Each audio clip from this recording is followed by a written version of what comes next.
मुख्यमंत्री डॉक्टर मोहन यादव ने सोमवार को मध्य प्रदेश राज्य बाल संरक्षण आयोग की 1 दिवसीय कार्यशाला का शुभारंभ किया। कुशाभाऊ ठाकरे अंतर्राष्ट्रीय कन्वेंशन सेंटर में बच्चों के शिक्षा के अधिकार पॉक्सो एवं किशोर न्याय अधिनियम पर आधारित इस कार्यशाला में महिला बाल विकास मंत्री निर्मला भूरिया विशेष रूप से मौजूद रही। कार्यशाला में सभी जिलों के महिला बाल विकास, शिक्षा, जनजाति कल्याण एवं गृह विभाग के अधिकारी, बाल कल्याण समिति, किशोर न्याय बोर्ड एवं सामाजिक संगठनों के सदस्य उपस्थित रहे। कुशाभाऊ ठाकरे अंतर्राष्ट्रीय कन्वेंशन सेंटर में आज बच्चों के शिक्षा के अधिकार, पॉक्सो और किशोर न्याय अधिनियम पर आधारित 1 दिवसीय कार्यशाला का आयोजन किया गया। कार्यक्रम में महिला एवं बाल विकास मंत्री निर्मला भूरिया ने भी शिरकत की। जिलों से महिला एवं बाल विकास विभाग, शिक्षा विभाग, जनजाति कल्याण विभाग के अधिकारी के साथ बाल कल्याण समिति और किशोर न्याय बोर्ड सामाजिक संगठनों के सदस्य भी कार्यक्रम में शामिल हुए। मुख्यमंत्री डॉक्टर मोहन यादव ने सभी प्रतिभागियों को बधाई दी। सीएम ने कहा कि हमारी सरकार बनने के बाद महिलाओं और बालिकाओं के साथ हो रहे अत्याचार में कमी आई है। समाज में बच्चे और बालिकाएं सुरक्षित हैं, तभी तो हमारे भारत में राम लक्ष्मण ने असुरों को मारा, पर सेनाओं के सैनिकों को क्यों नहीं मारा। आज के समाज को लेकर मुख्यमंत्री ने रामायण का जिक्र किया। बच्चों के साथ हो रहे अत्याचार को रोकने के लिए सरकार और समाज दोनों को मिलकर जागृति लाने की कोशिश करनी चाहिए। वर्ष 2023 की तुलना में 2024 में बालिका अपराधों में कमी आई है।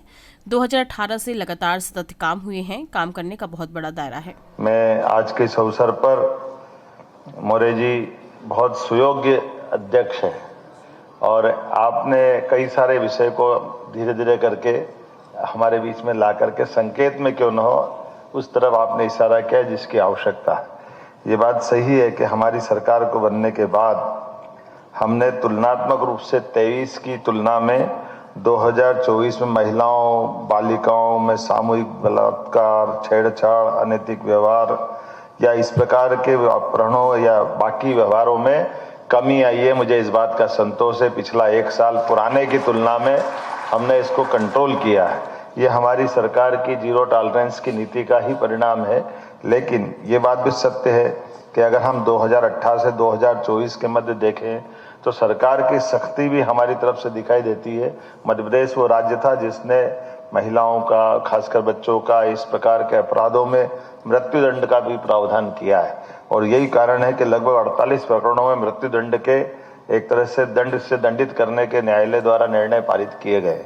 मैं आज के इस अवसर पर, चूंकि ये बात सही है कि हमारे पास में इसका बहुत व्यापक दायरा है और बहुत सारे आयाम हैं और बच्चों की अगर बात कहें तो जिस समाज में बच्चे, किशोर, बालिकाएं अगर सुरक्षित है तभी तो भारत का भविष्य है। कभी कभी हमारे माननीय मुख्यमंत्री हमारे बड़े भाई हैं और आप नीचे से लेकर के कार्य करते हुए आज इस पद पर है कि हमारे पूरे मध्य प्रदेश के आप पालक हैं और आपके नेतृत्व में मध्य प्रदेश दिन प्रतिदिन प्रगति कर रहा है और नए नए आयाम रच रहा है। मेरा हमेशा आप सभी का भी ये मानना होगा कि यदि प्रदेश बहुत तरक्की कर रहा है, हमारा विकास हो रहा है, तो उस विकास की यदि आत्मा यदि कहीं बसती है तो बच्चों में बसती है, क्योंकि बच्चे ही हमारे देश का भविष्य है। हम आप कामना करेंगे कि हम बच्चों के प्रति जो भी पॉलिसी है और जिस प्रकार से योजनाएं हैं वो वहां तक पहुंचे और वो पहुंचने के बाद में बच्चे समृद्ध हो और सुरक्षित हो। मैं और पुनः एक बात की तारीफ करूंगा।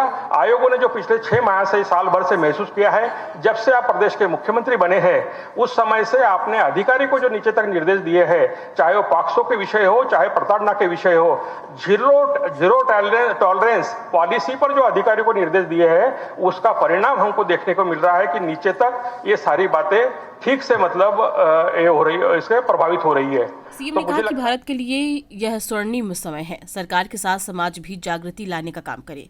जन जागृति की भी जरूरत है। रामायण बताती है कि समस्याओं का समाधान कैसे निकाला जा सकता है। विश्वामित्र ने असुरों को मारने के लिए सेना नहीं, बालक राम लक्ष्मण मांगे थे। EMT news Bhopal.